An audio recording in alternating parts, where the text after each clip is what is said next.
You ready?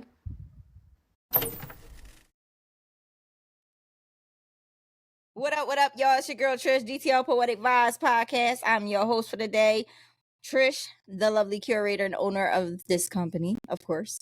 You got Mo Flows in the building. You got Devon in the building. Yo. And then we got our lovely poet for the day, Complex Angel. Peace, love, and blessings.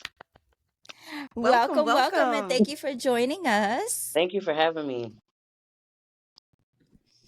Will we get it poppin'? Let's see, Complex. Okay, Complex is, I want to say very complex. I said it. A tiny package. Yes, we have watched you grown tremendously over the short period of time that we've met you. And how long have you been performing? For 2 years? Actually, I started in 2021, but I wasn't as consistent in 2022. Got you. So I'm yeah, that sounded about right. Mm-hmm. Now think about the time. While we at it, introduce yourself. Yeah, that's what I was gonna say. Okay, so my name is Complex Angel, aka Natasha. For those who don't know, I am a author of 3 novels. I'm a poet, and I'm a Stimulate Your Mind awareness coach. My writing reflects my healing journey. So yeah. Got you. So what's it? So the name, Complex Angel. Where does that stem from? It's a very unique name. I like it. Where's it stem from? So, okay, before my book, No Apologies, I had wrote a book called Honey Flavored Tears. And my mom told me I should be mysterious with my name, but I came up with Love and Joy at the time and was supposed to stand for Natasha. But people didn't get that was my name. They thought it was my next book title. So as I was writing part 2 of the book, I created a character in there named Complex Angel. And I was like, I like it. And I said that'll be my pen name, but I didn't bring it to life as a performer until I moved to Philly. So yeah, that's the backstory. Okay. And so with the you said that it came from your book. You said you wrote 3 novels. Now most poets that at least I think most poets we had on here, they are authors, but usually they have a collection of poems. But what you're saying is though you have novels. Yeah. Right. Tell us a little bit about that journey. I have to stress that because when poets buy my book, they be like, "Oh, this ain't a book of poems; it's actual story." And I was like, "Yeah." Yep. I started from both, and people have asked me when I'm going to write a book of poetry. I like for mine to just tie in with the story. Because I'm a poet, I like writing. So I would say my most recent one, Bittersweet Reflections, you see poems inside the story because the character is a poet like me. That's dope. That's a different spin. I like that. Yeah. That's cool. No, that's what's up. That's different. I think this is the first time we've actually even asked you that question. I don't think has anybody ever asked you where your name and came from, and also like No. the fact that your books are novels and not poetry books. Yeah, no, I've definitely had to stress it because I know like Trin had she had me on her podcast before this. I forget. I think it's called the Tea and Talk. And she was like, your book, No Apology. She was like, I thought that was a book of poems and it's the actual story. And I was like, yeah, it is. Nobody has ever asked that before. So thank you, Mo. I get to give the backstory to it. Listen, absolutely. No, this is the poets behind the pen. So it's a little deeper dive into you as who you are as an individual outside of just poetry alone. Because 9 times out of 10, when we are on the poetry scene in the poetry community, it's just poets and poetry. Yes. Nobody either has the time or finds the time to make time to get to know the artists that are hitting the stage, that have written the books, have written the pieces that they hear all the time, the pieces that they may love. And it's like, but what do you know about this person outside of just what you saw, what you've heard, what you witnessed? So it's a beautiful thing to be able to like take a deeper dive and dissect exactly who you are as an individual and as an artist. I think that's very important because we're people first at the end of the day. It's not like, my whole entire life revolves around poetry and I am Shakespeare, you know, and this is not how that is. one thing I wanted you to talk to us a little bit about is not only are you a self-published author and a poet, you're also a podcast owner and host. So tell me a little bit about your podcast so the people know.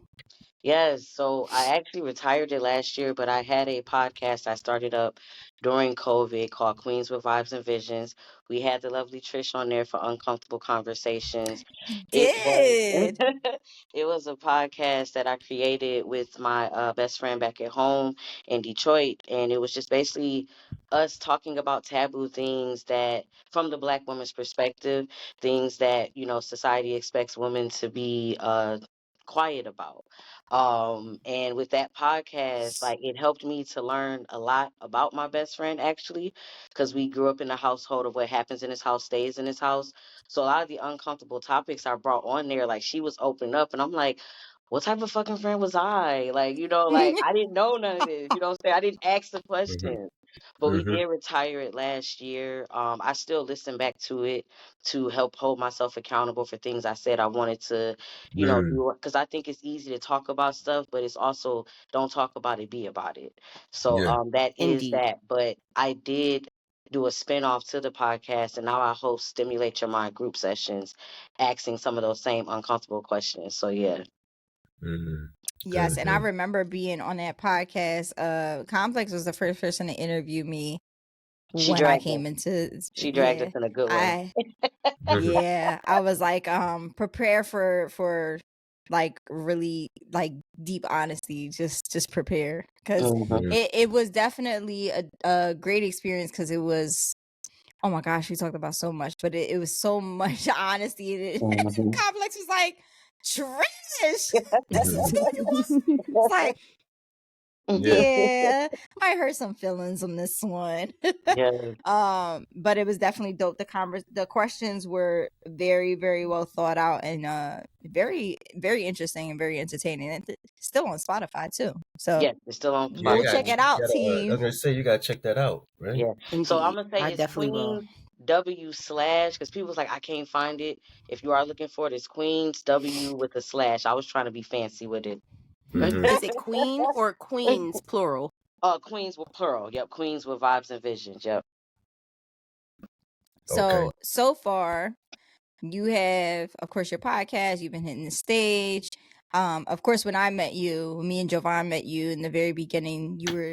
I remember Complex being so shy, and just very like reserved, and like she literally was always with her poems in her face, and she's just like just very, very like, okay, I'm gonna do this, I'm gonna do it now.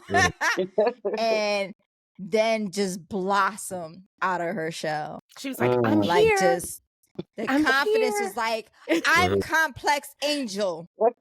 Yeah. This is my poem now. Yes. I'm like, and you were one of the first people to ever ask me, what does it take to become a feature?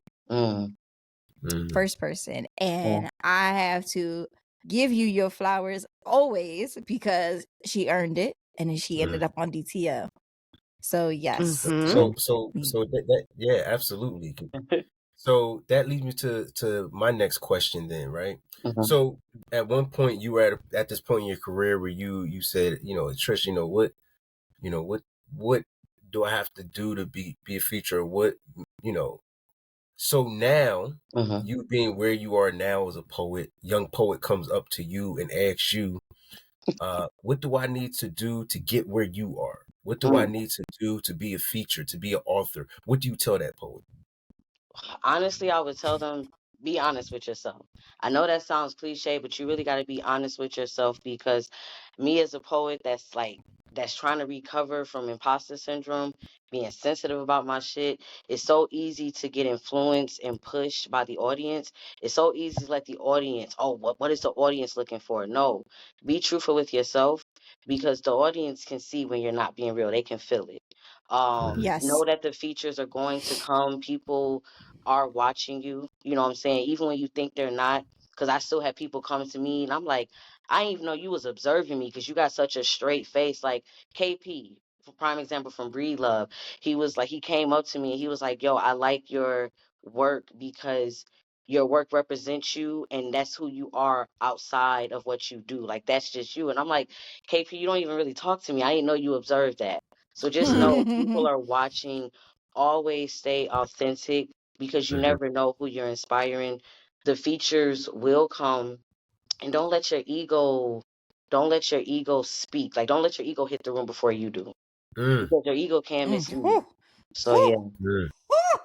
That's a bar. Yeah. That's a bar. Yeah. Don't let your ego hit before you do. You better talk about it. Yeah. There's too many egos in these rooms. There's too many, man. People gotta like just dial it back. Just sit down and be humble on my Kendrick shit. Yeah. Yeah, no, that's good stuff. So what in that same light, while we're on walking down the same path, what inspires you as a poet? Like where does your writing come from? I mean, obviously it's your life experiences, but more specifically, what inspired you to become Complex Angel? Honestly, so people always ask me why. I don't know if we can cuss on here. I think I dropped the F-bomb already, but You're fine. okay. But You're people fine. literally It is free Yeah. space. Yeah. Safe space. Yeah. And as much as I watched the podcast, I don't think I remember y'all dropping an F-bomb, which I dropped so many gems. But when I Man, y'all know I got a mouth like a sailor. No, let's not. And that's because Don't when you get me gotta be started. professional all the time, and it's time to dial it back, it's time to let loose. You be like, man, fuck it, y'all gonna hear this shit. Yes. But no, Definitely. people asked me when I first moved here, why the fuck did you move to Philly? And I'm like, dang, okay. Like, you know what I'm saying? Like, I don't know how to answer that, but I can say, like, But I you know, really, that's always like, not to cut you off, but that's always the question, no matter where you come from. yeah, It's like the people that live there are gonna ask, what in your right mind made you move here? And we trying to yes, get out. yes, yes. So listen, that's how it is though. But I just feel like where you find yourself is where you find home. Because like I say it all the time, I was in a toxic verbal and physical abusive relationship. And I wrote No Apologies, the story about it, just showing how people can get caught up in a cycle of abuse. And like the first poem that I rapped in there was called Just Wanted You to Love Me. And as I started going out there, like I just said I had to like live in my truth. Complex Angel is a person that is really deeply there. My writing reflects my healing journey because I feel like we're all a mirror reflection of each other in some way. Like you could talk to a stranger and it feels like you've known them for years because you see a part of you in them. So like my main purpose is to live in my authentic truth, no matter how ugly that is. No one can hurt you with your truth. So like when I first came out, people was I remember life pulled me to the side. You know, life, love is for everyone. Why you always talking about the hurt queen? You sound like you elevated. I said, life, healing starts with awareness. I'm in a stage of writing, I'm in a stage of addressing things that I've suppressed. So, of course, it's not going to be pretty. And as time goes on, you're going to see more pieces where I show gratitude and where I show this. So, overall, in a nutshell, like Complex Angel got inspired because of writing No Apologies, because that was the first time I was able to tell my ugly ass truth because it gets ugly in there, but it felt so relieved. So I'm like, well, what else can I write about that I'm suppressing? And at first I was scared. I didn't want people to think I was just this conceited person that had hurt pieces. I really hoped that someone got what my mission was. And every time I go out there, people do affirm, like, thank you for just coming out and writing. Not to be long winded as hell, but it does get long winded. So, yeah. Absolutely. Absolutely. I completely agree. No, yeah, that's good stuff. That's good stuff. Mhm. So who are some poets that inspired you along the way? Ooh. So I That grew was up. my It next doesn't have to just be question. poets, just in general. Who are some people that inspired you along the way? I like how you rephrase that question. Yeah. No, Yeah. but actually, believe it or not, I grew up watching Def Jam poetry. Like, I was Mm. always inspired by, like, when I first seen it, I was like, what is this? Because I used to write poetry, but I didn't know about spoken word. I feel like there's a difference between writing poetry and actually performing it. So Dana Gilmore inspired me, Ebony Stewart, Black Ice back in the day. Thea Monier, and then like as I started moving over to the East Coast, Kira J started speaking to me. Local ones, I would say Lex unapologetically. I don't know if Obi West is in the East Coast, but he's definitely fire. They really pushed my pen. I can't really say who inspired me. Oh Jesus, that's damn. I would say God inspired me because I can't really think of a person right now that No, inspired that's me. yeah, yeah, Yeah. Listen, absolutely, that's a good one. yeah, Big man Yeah. upstairs inspired me. yeah, Yes. And it's being yeah, as though that you went through your healing journey, he's by your side all the Yes. time. Yes. I Mhm. understand. Yes. So you've had some experiences on both the West Coast and the East Coast, then, right? As far The as Midwest, yeah. I'm from Detroit, Michigan. Yep. Midwest. I'm sorry, No, Midwest. you're fine. You're fine. What is there any difference that you see in those In and the when you poetry do? spaces? Yeah. Okay, I definitely think it's different. Me personally, don't get Okay. me wrong. I feel like it was some hot poets back then. Like, I didn't really Mhm. find open mics in Detroit. I had to go out to Ann Arbor. It's like 45 minutes outside of Detroit because I went to college out there. And it Mm-hmm. was like you had people from like Flint and Saginaw that was spitting, and it was dope. And Mm-hmm. I would say like how can I put it? I would say they had like a good statement poem. Cut out. Wait a Hey, cut minute. out. Oh, can you hear me now? Can y'all see me now? Yeah. Okay. There you Yeah, go. I um, can hear you. I would say like they had good statement like type lines, right? Where you got them Mm-hmm. strong quotes that you can write as a caption. Then coming Mm-hmm. here, you see all this wordplay, all this lyricism. It's like this is a different world. Philly, you know how people say Philly ain't real? Y'all are extra talented. Like it's not a Mm-hmm. real place. It's like Yeah. the way y'all can I can't even really explain it. Just the skill set is different. It just you Yeah. get caught up in it. Like y'all are Yeah. y'all hustle is very beautiful, if that makes sense. Yeah. I think. That's because the Yeah. hustle is that survival hustle. That's what that Yeah. is.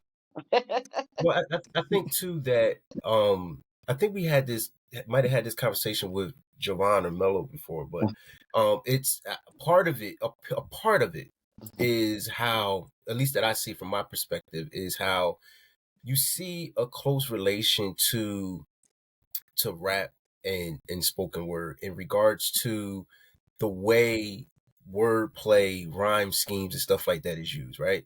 I feel Mm, like Mhm. in Philly, New York, New Jersey, it closely resembles the rhyme scheme, wordplay that you see mm, in rap, right? It closely yeah, resembles that, for, like in the up north, the regional rap scene. I yeah, think it kind of mirrors that because me originally being from Philly, then going to Virginia.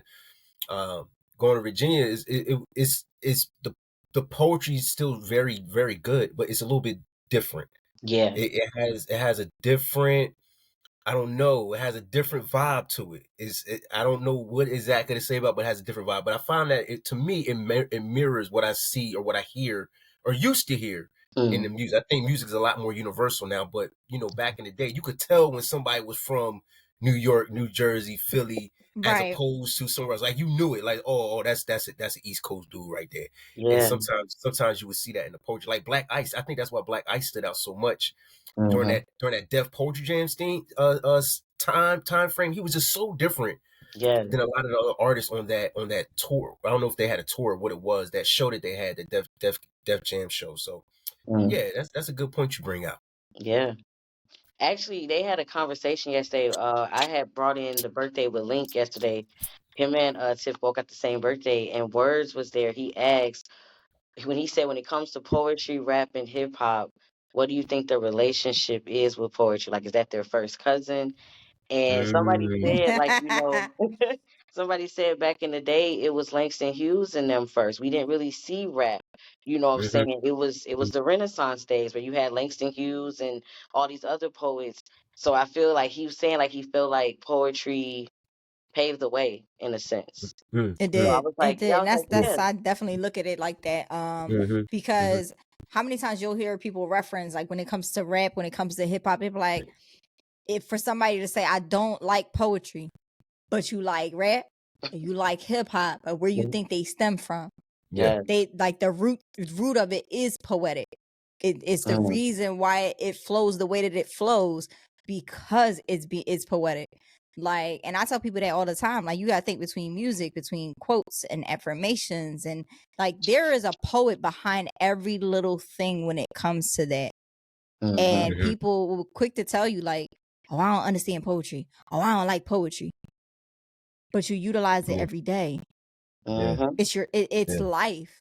And it's funny because I literally wrote a new poem that I will not perform because it's getting filmed. And it literally, the concept of it is about what poetry, like how much poetry revolves around everything around us. How it is literally embodied in almost everything we do. I want to know why everybody glitching today. What's going on with this? Like, I'm watching it and I'm like, there's no reason why. Like, I know wherever anybody glitches, it doesn't even matter because it's gonna fix it automatically once it's done. But I'm sitting here like I'm glitching. That's the first time I've seen it. I was glitching. Y'all usually catch it. They usually be like, Trish, she going. I don't see it. She's still talking. She going. Yeah, I ain't even catch it. I ain't gonna lie to you. I didn't catch anything. Yeah. But then when I went to grab the final footage, I was like, I wasn't frozen the whole time they was saying it. It's like, what happened? But no, I think in the piece that I wrote, like I said, it stemmed from a conversation I had with someone about not understanding poetry. And that person is also an artist in the entertainment industry. So it was confusing, but then it wasn't. And then I got into the same conversation. I asked another artist, you know, how would you feel if someone said this to you, because they're both in the same field? And they said, well, I could understand why they say it, but when it comes to certain ways of pacing and performing, that stems from poetry. It was designed from Shakespeare, as far as pacing yourself properly. And I'm trying to get the right like terminology that it was, because it made sense. Like, he did his homework. He was like, way that if it was something about being able to express yourself in a correct, but in a reflection of words. Right. And pacing in a way, like if you were doing a monologue or something like that, and the pacing of it, and the way that if you listen to Shakespeare and the way that the play is presented and how they pace themselves, like that is an art in itself. And it is the reason why poetry like kind of is the way that it is. And I was just like, yo, that makes sense. And I never heard of it. And I promise you I'm going to get it and I'm going to send it to all of you. Like, this is what it was. But it was definitely, it made me literally sit down and do my research, because I was like, huh, that's interesting. I never heard that. I was like, I'm a poet. That is wait, you just taught me something.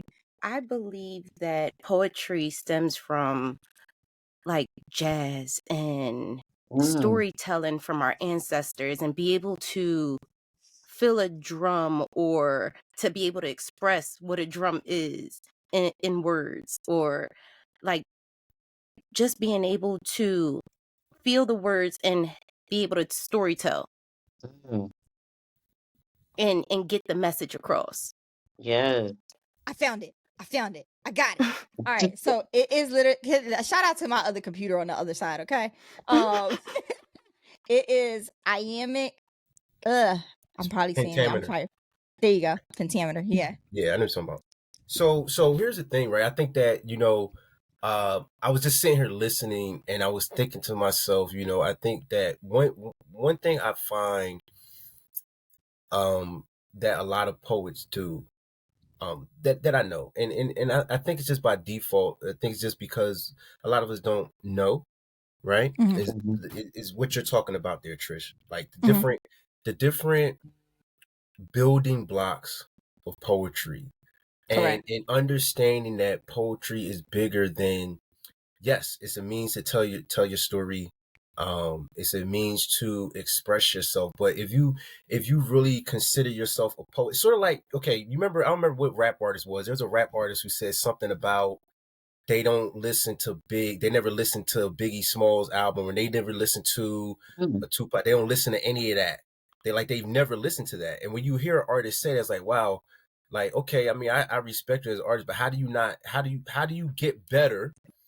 Right? Mhm. How do you progress as an artist if you don't even understand the foundation of what it is that you do?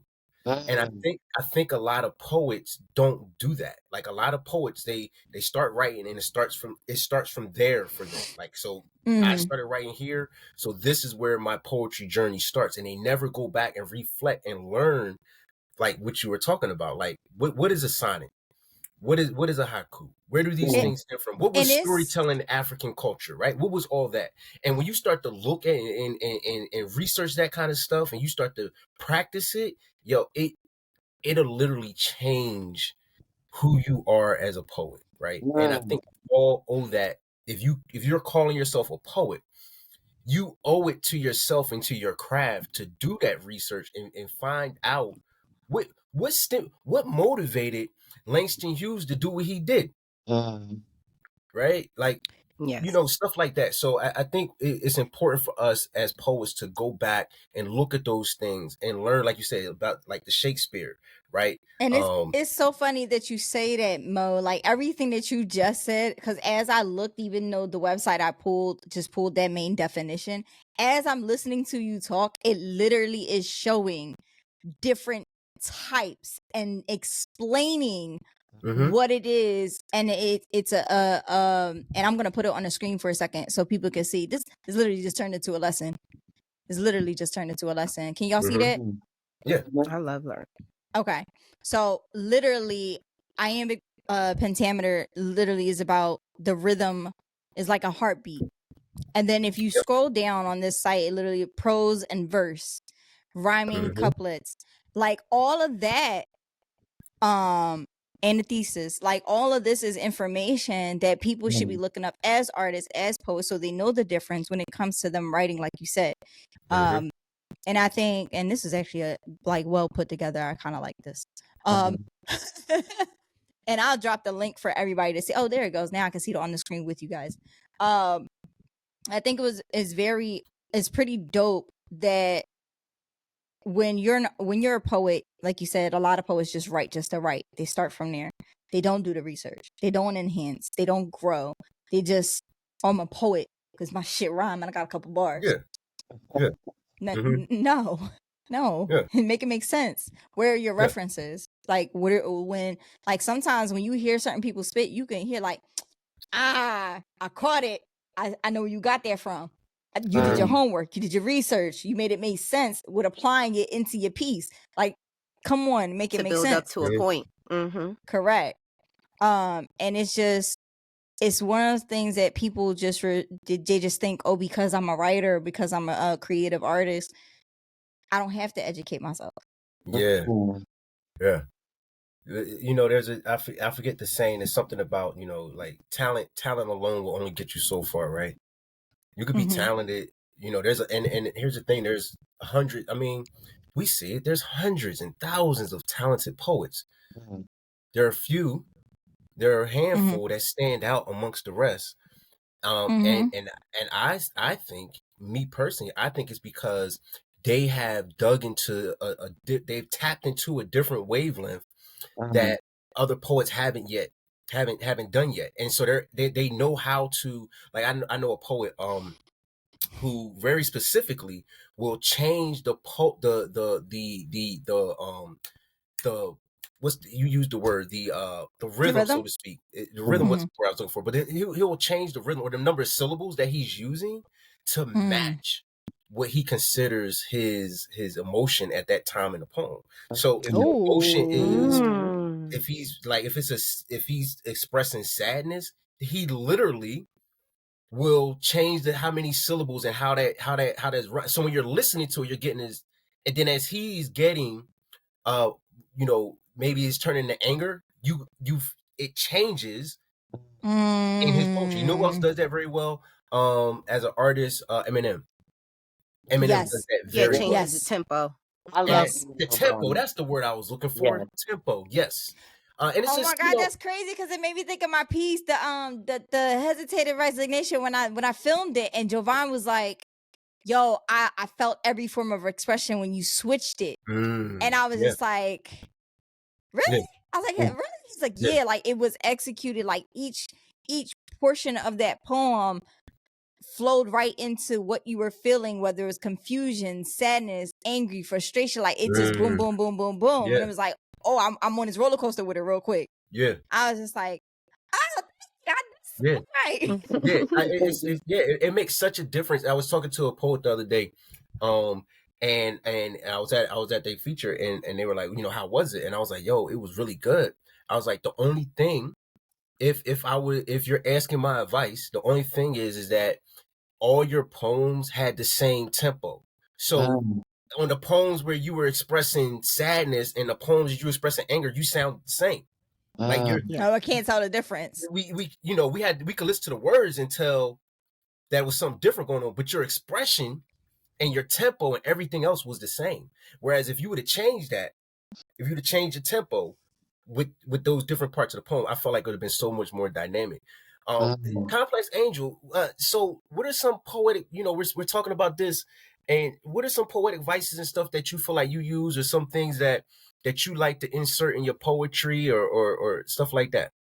So I'm not gonna lie, y'all had me think of a question. I was gonna say, like, do you feel emotion grabs the audience? Because I know, like they say, Yes. Yes, it only does. like only the poet bull can do a poem like the poet bull, where he's theatrical.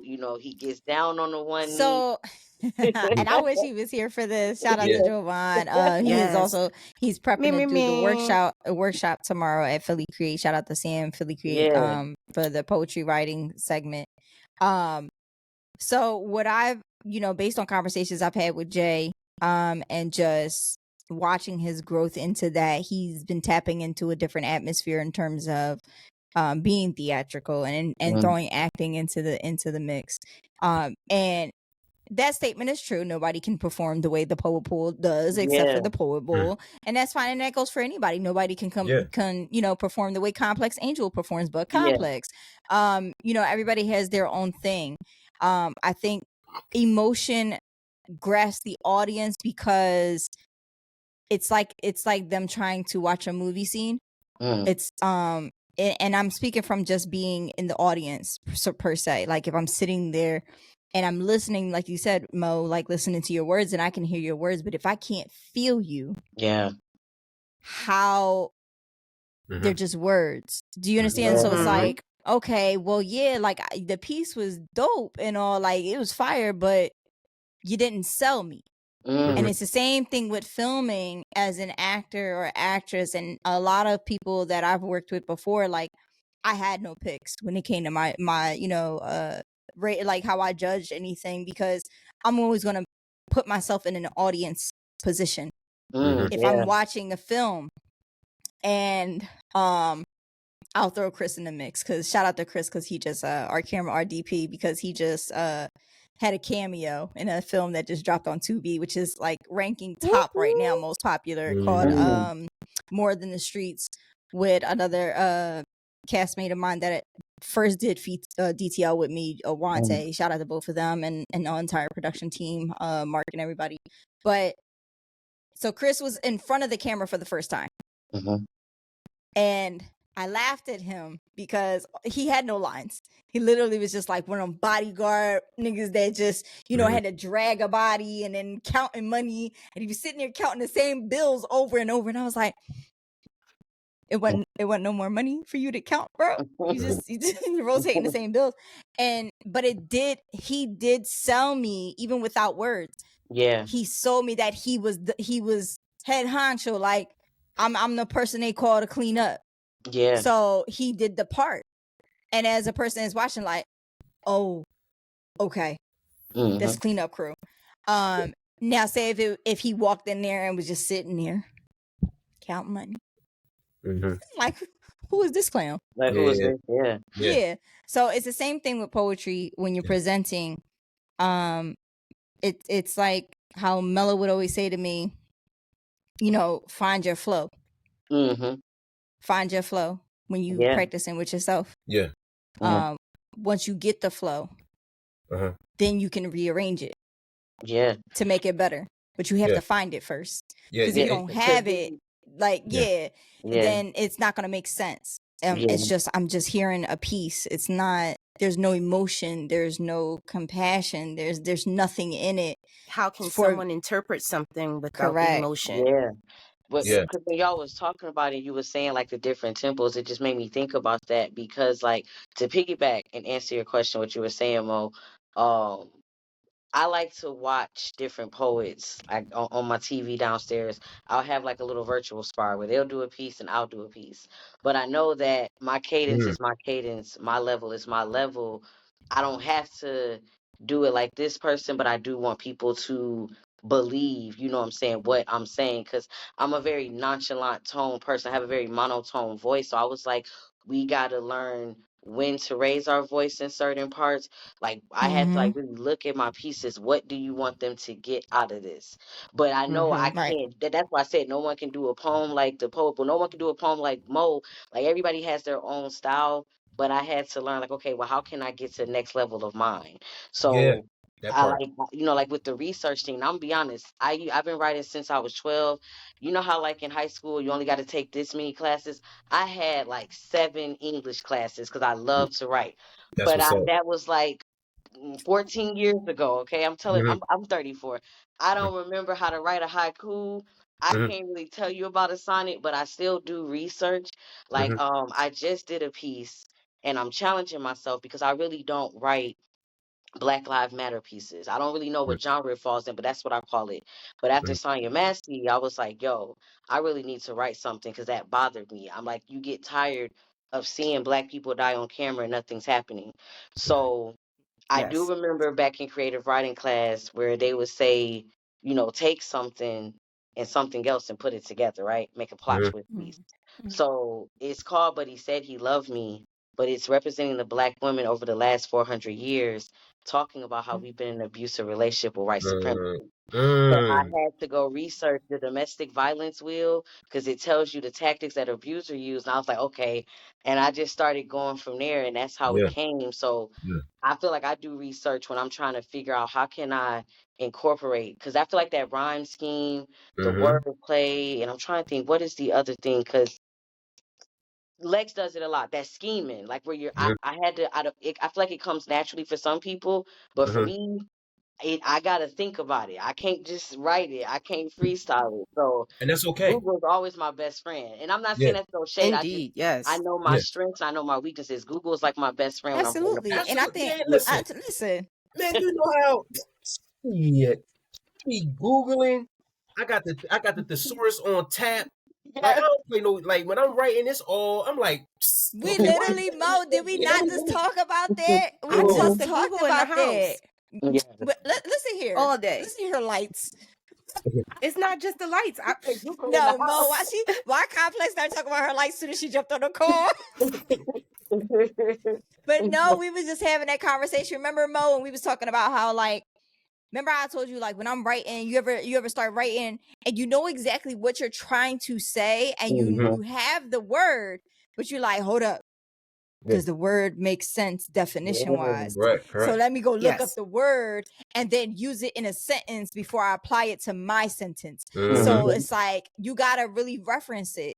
And it's just that's where the basics of English 101 come into play. No, so listen, right? Like I think I used to get caught up on, you brought up a good point, Angel. You said you other poets, like sometimes it comes out of you automatically. And sometimes it doesn't. Sometimes I think we get caught up. I know I used to do it, so I won't speak for everybody. Y'all tell me if y'all feel this. I used to be in this space where if a poem didn't come out like fire off top, I felt defeated. Like, oh man, you know what I'm saying? This should be fire. And then I would kind of walk away from it. And then I realized, like, every time, if I'm just expressing an emotion, sometimes it might not be a poem at all. It might just be, man, I really need to talk about blah, blah, blah. right? And then we start doing what you said. I was okay. What does what kind of wheel did you say that was? What wheel did you say that was? The domestic violence wheel. What is the domestic violence wheel? I look at this domestic violence wheel, and I'm like, oh, okay. Now I can write about this. And next thing you know, I'm writing something about wheels and yada, yada, yada. And boom, I got this poem. I think sometimes my point is sometimes we get caught up in thinking that because we are poets, that poem has to fall out of us. It does, but it doesn't. It doesn't always fall out. Sometimes it falls out right away. First time, comes out, boom. And you're like, oh shit, this fire. Let's roll with it. Other times, sometimes it's just 2 lines. It's just 2 lines. Yeah. Or sometimes you do the whole poem and then you go back to reread it. You be like, hold on. Yeah, that. Yeah, exactly. Like I don't know how to start it here and I landed here. Yeah, like what the hell? How? What was I thinking? Where did my head just go? None of this is synchronization here. I wrote 3 different poems in one poem, and you like, shit, this don't. I've done that so many times. Yeah. But see, this is why I don't go back and finish poems. I have to finish it then and there because if I do that, and let's say it's a week later, and I go back to this poem, and I'm like, shit. But I have went back to poems that I have not finished in years. I always, listen. I encourage you guys not so much edit. I mean, like. It's halfway done and you haven't finished it. Yeah, I go back when you go back to finish it a week later, but the momentum ain't there the way that it was when you first started. It's hard to jump back in it. Yeah, it's hard. You said what? It's hard to jump back in. Yeah. Sometimes I read. You said what? You go back to yours? What happened? Uh-oh. You said what? All right, I see you. So we're not saying it as far as like editing it, or like rearranging it. We're saying like finishing it, like it's unfinished, and then you come back and you like. So sometimes for me, a poem if it's unfinished, I leave it where it's at. Well, to your point, Trish, I had somebody told me one time. Sometimes every poem don't have to be 3-4 minutes. Every poem don't have to be. Sometimes it just is what it is. Like you know, like sometimes you're doing a poem and you know when you're done with it. Like, all right, this is done. And then other times it's like, all right, I got more to say about this. Right. So you just got to figure it out and just, go by. We're gonna give a prime example from some of the greats. Hold on. You know what's crazy? Why she's going. That's crazy because I used to rush my pen. I used to my poem can't be no longer than 2 minutes and 30 because I knew it would be easy to remember. Any poem that was 3 minutes or more, I struggle. But now I'm saying I'm not gonna rush my pen. Whenever it's done, it's done. Milk and honey. Come on, listen. This ain't she like a millionaire. Ain't no poem in there. She's younger than all of us on this call. Let me tell you that now. Okay. Well, you know how she came up though. That Instagram she sold her. So this is I actually researched because I love her. Rupi Kaur, shout out to her. Yeah. God bless this female. She literally was told in school that you would never make a living off of poetry. Joke on them. Yes. So now look at her. She is a New York best time seller. Let me tell you something. She don't memorize none of her stuff. This is how she present on stage. She has a whole tour. Yeah, she has a whole team tour situation that's been set up, very one of a kind. Like I'm not my type of poetry is what I would say. However, well respected. Yep, there you go. That's it. Yeah, well respected. And did you notice that after she came out with that book, how many books mimic that style now? Yes, and then this is only one part of because this is the first book from the collection because I have like 3 or 4 of them, right? It already and it reached its I want to say 10th anniversary. She redid the cover for the anniversary. Also, how she started in the game, standing outside with her team, with her whatever friends or family members she had, and sold the book on the streets. Yeah. So like an artist. Like you sitting there, you singing your heart out. This is her singing her heart out. Here you go. And then it got put in schools, and then certain schools took them out because a lot of her work is about sexual abuse. It is. It teaches the feeling behind a woman that is sexually assaulted. That that it has a hard time finding her way back after being sexually abused, and because it targets a lot of those things, the schools didn't want to teach it. Dang. Well, so some of them banned it. Like she would post like, this school has now banned my books, this school has now banned my books, and she's still making millions. Like, these books on Amazon are like dirt cheap, because practically she's probably getting pennies for royalties because she's already up there. Yeah. She's already up there. Did you she had a show in Philly not too long ago, maybe a year or two ago. It was part of the tour. I missed it. It was supposed to be like December. Yeah, I was supposed to go to the tour as part of the tour. Go, and if she come back, I'm going. So did you get how much the tickets were? I did. I was like, what? Like, I was like, it was on some Beyonce level. It wasn't that. It wasn't that high. It was like anywhere, depending on where you was sitting at. But it was then, I think, anywhere from like $50 to a couple $100. And I was thrown back, like, not because I didn't think she was worthy of that. I just didn't know that you could reach that level as a poet. And I was like, wait a minute. Like, yeah. She is definitely an inspiration. Selling out. Yes. Another inspiration. Here's a pin in it, because for us two authors on here, Mo, by the way, is on the verge of being a newly published author. Oh yes, you remind me. I need to send you my manuscript. It's finished. Yes, please do. Yeah. Now there's another artist, and you probably have heard of him I've found him on social media, and this is a good marketing, and it's freaking genius, and I've never seen anybody do it. R.M. Drake. Oh yeah. I've had several of his collections. Well, some of his collections. Let me tell you about R.M. Drake. He's a New York best-time seller, but when his collection is sold out, there's no more production. It's just sold out. So if you don't have it, that's it. And then he goes on to the next one. Once in a lifetime. Wow.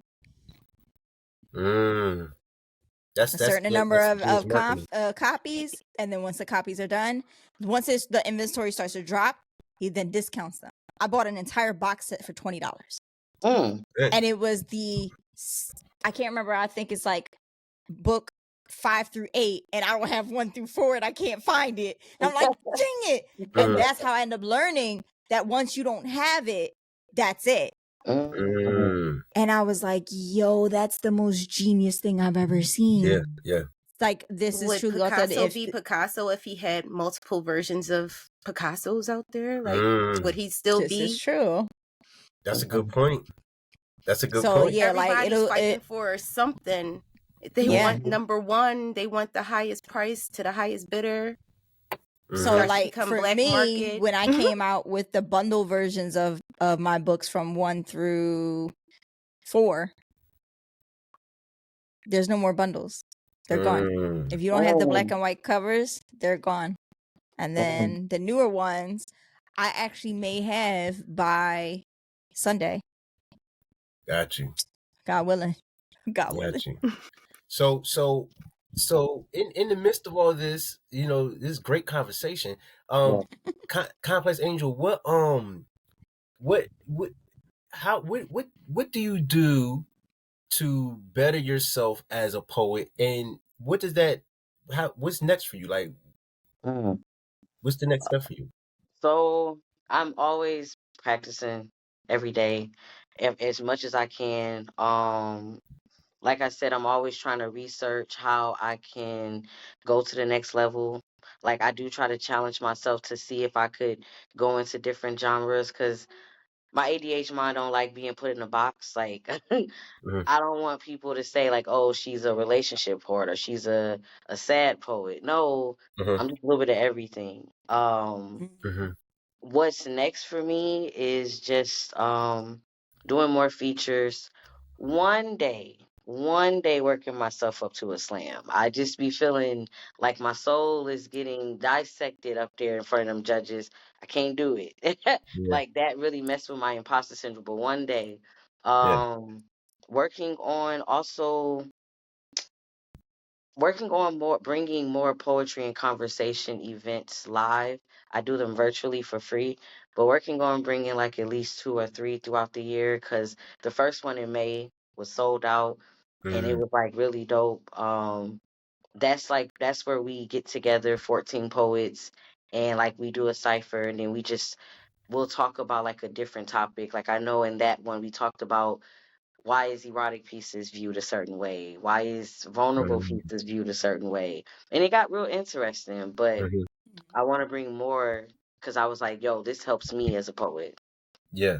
Yeah, those erotic pieces, man. I don't know, like not everybody can write an erotic poem. Not everybody. I've heard some, and I'm like, yeah. You just want to say some nasty shit. That's all you want. Yeah. Right. I think it's a true art to be good at erotic poetry. Right? Yes, it is more than just being nasty. Yeah. Like really think about the term erotic. Really think about it. Yeah. It's seduction. Well, I think the thing is with erotic poetry is can you really paint that picture bigger than how well I can fuck you, right? Like, but can you really paint that picture, right? And have people like, dang, all right, that's what's up. Not necessarily be saying because they want to fuck the poet, right? I think that's what some poets do. They write in a way that they trying to get people to be enticed by them, and it's not that. It's of course, especially when you have certain people like if it's thirsty women in the audience and a man is just spitting his shit, he's like, what he just say? He said what? But can you write that piece just like any other poem, right? To where it really taps into something inside the audience and make them really feel what's happening. Not literally, you know what I mean? But yeah. So I don't know. There's some.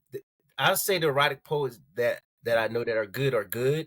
And the rest is just like it becomes cringy, man. Like, it's like watching a sex scene being done, and you'd rather watch paint dry. Oh God! You gotta be able to twist and turn. Yeah, it's like woo. I don't know, man. I don't know if that's it right there, but okay. That was kind of harsh. Yeah. That was woo. No, it's definitely interesting though, because like I know somebody said they feel people write erotic just to go viral. Because I feel like there's different levels of erotic. There's the sensual erotic, then there's the just laying out, I'm about to fuck you. You know what I'm saying? But I feel like everybody could do it if you knew how to like change up your voice. You know what I'm saying? Like you gotta really get into it. I feel like if you yelling, it feels like you about to rape me. I can't get turned on by it. Just saying. Right. Just saying. I can't put that in my imagination. We do not condone that activity. On this podcast, just to let people know. Absolutely. Yeah, I've never. I don't have any erotic. I keep saying I'm gonna try one day. You are, because we talked about this. Yeah. I'm gonna try one. We'll see. You're working on it. Kind of sensual though. The one that oh my gosh, you said. Oh my God, so glad you brought that up because I looked at footage and I went to post you and you did it twice, bro. What's that? You performed it twice. The coffee piece. Oh yeah. I did perform it twice. I did. Yeah, I love it. Yeah, I appreciate that. Sorry for the balloons. I see the balloons. Yeah, I saw the balloon. I'm like, what's that? Because you did 2 pieces. I know you like do certain things on FaceTime. See? Yeah. My daughter likes to do different things, so it just pops up. But when I realized, I was like, yo, he did this twice. I can't drop this. I was like, I thought it was only one time, but I'm glad that she brought it up because nobody has mentioned it but her. It's very sensual. I was laughing because if y'all tuned into the slam on IG, but I was laughing because when you did it, I don't know if you saw AVG's comment. He said to Mocha Goddess, he was like, "Do you see how he's trying to entice his score up?" Basically, like you were trying to influence the judge, but it was a good plan. Listen, and it's funny. Wait, you talking about when he performed at DTO? No, he did a virtual slam. The virtual slam. I'm about to say because when he did that at DTL, I had my coffee in my hand and I looked at him like, well, when I do it, does this happen? Yeah, when I looked at my coffee like I don't know if I want to drink this. Yeah. Nah, it's a beautiful piece, man. It's a beautiful and piece. for complex, we talk about slam. I think that for slam there's definitely a method, right? And I think when you're doing a slam in the first round, it's about doing something that makes you stand out from everybody else. It doesn't necessarily have to be the best poem. Right. It has to be the poem that stands out, because now they're going to remember you. And so next time when you come up, they're already looking for something to punch them in the face. And so it just makes it that much easier when you go to. That's why I do a lot of times if I'm doing a slam, I'll do that for the first round, because the first of all, I know nobody's going to do a poem like that. Not in the first round. Yeah. Like nobody's going to do a poem like that. So somebody surprise you. Somebody might one day surprise you. Yeah, you're right. I'm just saying normally though. They don't. Being able to witness the slam when I went to Charm City. Shout out to Charm City. Yeah. I need to come go on now. And I'm glad that was my first time experiencing a slam in person, and that was the first event. I will be returning because it was definitely a different animal. And literally, and I hear everybody always tell me, like, slams aren't for the weak. You really have to have thick skin for it. And I see why. Like, shout out the Truth the Poet. I literally was still in curator mode, and I'm walking up to her like, all right, so run this down to me. How's the point system? What's being scored? Like, I'm literally asking questions because I never bothered to ask anybody. I just came to the slam to support and everything, and really take a look at the artists that were performing.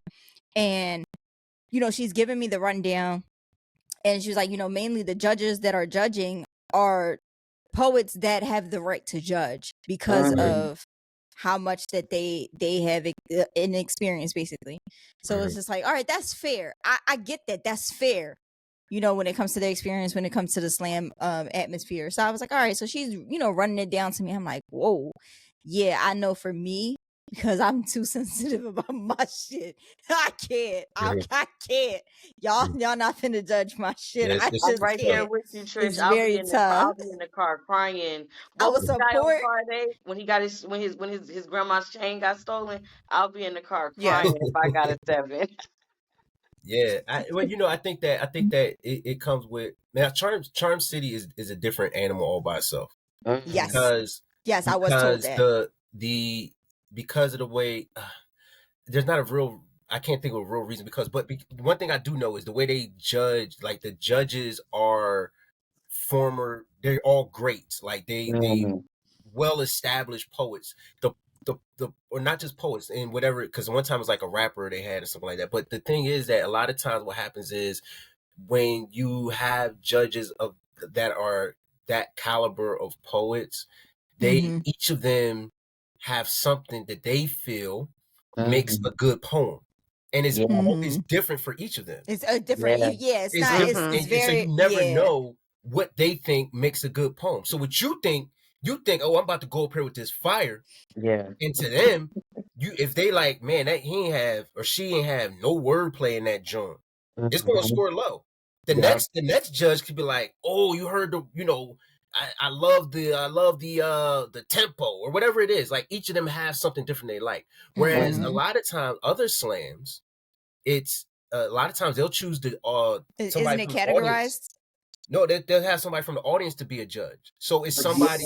So now you're having people that aren't really keen on poetic vices. They're they're solely scoring your poem based on how you made them feel. You see what I'm saying? So as an artist, when you go up there, you never know. You just have to go up there and do you. Yeah. Now there's some artists who slam so much, they have it down to a science.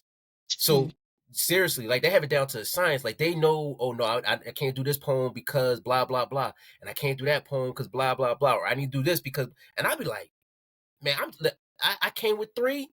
You getting these 3? That's what you getting. So, but that doesn't always work out in your favor in slams though, right? Because it's so strategic, and that's why some people don't like it, right? Because some people just want to go do poems, and that's cool. So you have to be, if you're going to do slam and you're going to do it seriously, it's a whole science behind it. Me personally, I like to do slam because of the people it puts me around. I like being able to network. It sharpens my pen. That's what it does. That's what I like about it. It does sharpen the pen. I do like to go watch. But I heard that Charm City Slam, because I know they do it for a whole weekend. They have some workshops during those slams too, right? Yes. I'm gonna have to go next time. I'm gonna have to just sit in somebody's car. Like, what gas? I'm gonna just drive my ass. I'm only an hour and 30 minutes away from Baltimore. Yeah. Sometimes they do virtual workshops sometimes too. I need some more workshops. Like, I just want to keep sharpening my pen. So yeah. Yeah, absolutely. Yes. So Complex, before we end this call, you got a piece for us tonight? Ooh. I guess I'll do the new one that I was telling y'all about. No shit. Yes, it's called But He Said He Loved Me. So, You said, wait, you said, but he said he loved me? Mm-hmm. All right, go ahead. All right. I guess you can say I'm a fool to still love him. Still stay comfortably, call this place he provided me home, but can't fix my lips to say I feel safe. He's tatted so much trauma physically and visually through my eyes, but I'm so desensitized. For the past 400 plus years, I've told myself lies, turned the other cheek, never wanting to believe. He always carries out his threats, making promises to keep, like the 15th of September, 1963. He killed 4 little girls just to get to me. Used children as a scare tactic, while gaslighting me to believe, baby, this is still the land of the free. Mama told me loving a man like this would be dangerous. Said reminiscing on his love gives her bittersweet deja vu. Reminds her of an uncomfortable stench of strange fruit dangling from trees. Said the same lies he fed to me, he fed her times 3. My grandmother knows his betrayal runs deep. Says his love causes amnesia because as much as he harms, he makes sure to right his wrongs over and over, using emotional abuse to intimidate her, scared she'll find her worth. So he beats her black kings to a bloody pope, knowing fear will keep her closer. He doesn't care what that man meant to her, only cares to make amendments. So in 1965, he finally gave her a voice without her having to prove. But somehow she knew that she'd never have the right to choose because she could never use her voice, especially inside the master's bedroom. Yet still I stay, longing for a state of physical ease, wanting freedom from this pain, while still he isolates me. I've developed PTSD, never knowing when it's okay to joke with him, because when I say I rebuke you in the name of Jesus, it only has me falling to my knees, pleading with him, please don't kill me. But even if I told him I couldn't breathe, he would still try to kill me. Why do I still sit comfortably in his lies, desiring for him to see me, but I'm only undesirable in his eyes? He's never here intimately at all.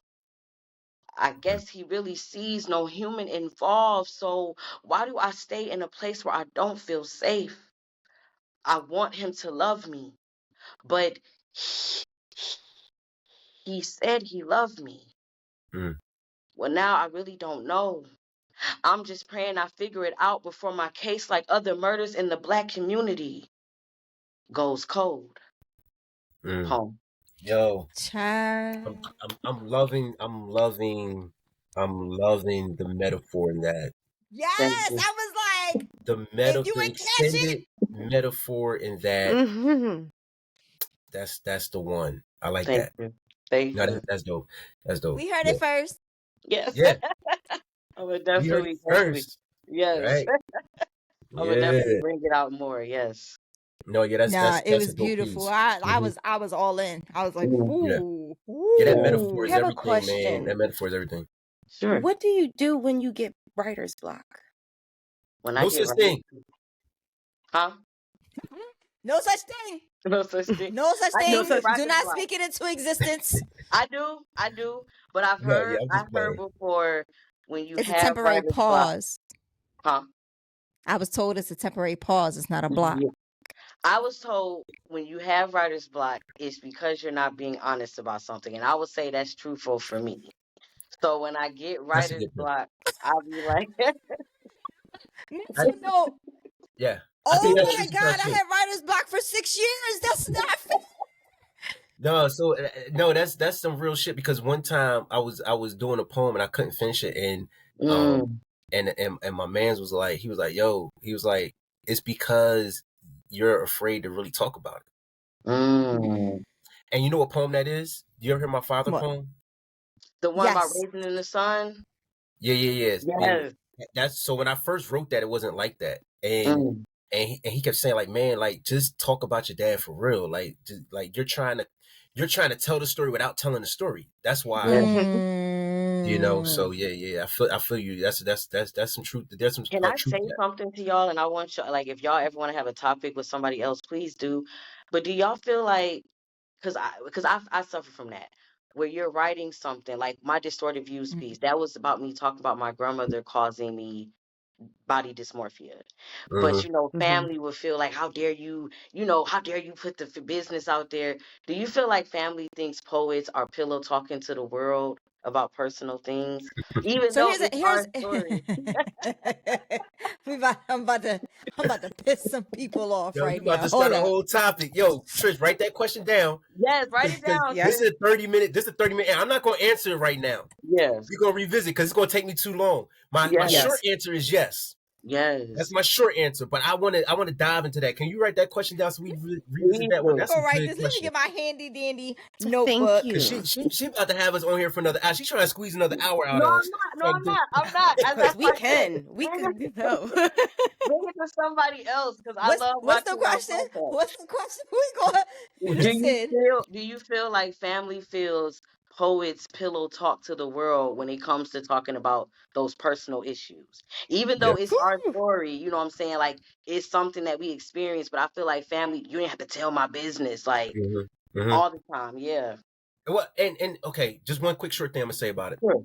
is I think that sometimes, for me, I'll speak for me, that has held me back from writing certain poems because I felt like I didn't want to put somebody else's business out there. It held me back. I don't feel like that anymore. Now, if I feel like writing about it, I'm write about What's it. crazy is this entire segment has me like, I know when I hang up this call, I'm gonna be writing. Yeah. I'm gonna be writing. Listen. Yo, when she did that poem just now, right? When she Oh, just my happy D. I don't know. She'll be fell off. back. But when you did that poem just now, I had this poem that I was working on, and when you did your poem, I was like, oh man, I gotta go back and finish that shit. And it was like it was her, and then it was you too, and you was talking about like when we dove into not being honest, when we dove into the writer's block, we're not being honest or like just lying about something. And then when I said I had writer's block for 6 years, and then it brought me back, I never wrote about that. Like I never wrote about my marriage ever. And out of all 6 books that y'all have seen me publish, not one piece stems from talking about it, like actually talking about it. Not it doesn't need to be in detail, but just overall the experience. I think the only one that I've ever done that was related to it was the first poem y'all see me perform in film format, was the Fuck You poem. And that went from a one person's perspective into 2. So, and that was just like, and it's funny because it was performed by myself and my friend who at the time was also married. So it was like, okay, we get it. So yeah, like y'all, I'm gonna be writing tonight. Yeah, but when Y'all y'all drop that podcast about the topic, please let me know. It says, do you feel like family feels poets pillow talk to the world? Yep. Okay. Yep. I got a feeling because now I'm gonna look at my calendar and I'm like, this about to be a trend. This about to be a thing that the poet from the last segment is gonna ask a question for the next poet. I like that. Put a pin in it, Mo. We gonna call it something. We gotta figure out a title. Yeah, I like boom. That. I like because I'm gonna throw this to whoever the next poet is coming up on our calendar. So I'm gonna So listen, we gotta. So we're gonna play on this. You just said it. Put a pin in it. So instead of put a pin in it, put a pin in it. Pin in it. See how poets be thinking, boy. I know who the next poet is. Ooh. Yeah. And this person is going to answer that very well. Oh my gosh. I'm so ready. Yes, I would love to. So at the end of each show, we're going to do the put a pin in it. Put a pen in it. And the poets that's there are going to ask a question. We're going to put a pen in it into the next poem, to the next poet. That's dope. Yes. You can tell a Complex Angel. You ain't got to be inspired by you. Inspired. No. You're getting your credit. Yeah. Inspired by Complex Angel. And then it's been completely overall put together by the entire team. Yeah. I love it. Oh my God, thank you. Put a pin in it. That's y'all. I'm saying you can tell them I asked that question. I know they're gonna be like, why the hell would she say that? No, but the idea in itself stemmed from you, like just throwing a topic. And of course, like we played our part, like me saying, "Yo, we should have the next poet answer that question instead of us." Like. It's a collaboration of all of us. So like that actually is a very, very I wish it was me. I wish it was me. You don't understand. I'm like, I'm ready. Put the gloves on. Let's go. But that question in itself, whoever I know who's going to answer it is going to go heavy. Complex, thank you, darling, so much for joining us tonight. We're going to go ahead and let you go. Mo, don't hang up. I got to talk to you for a second. Okay. But thank you so much. We definitely going to drop this segment soon, and you'll get some messages from me. And I can't wait to have you back in September because Mo is featuring. Yes, please. I can't wait. September. That's right. Yeah. We're going to have a good time. Yes, I'll definitely be there. Y'all have a good night. Always tune in and love yourself. Peace. All right. Peace and love. Peace.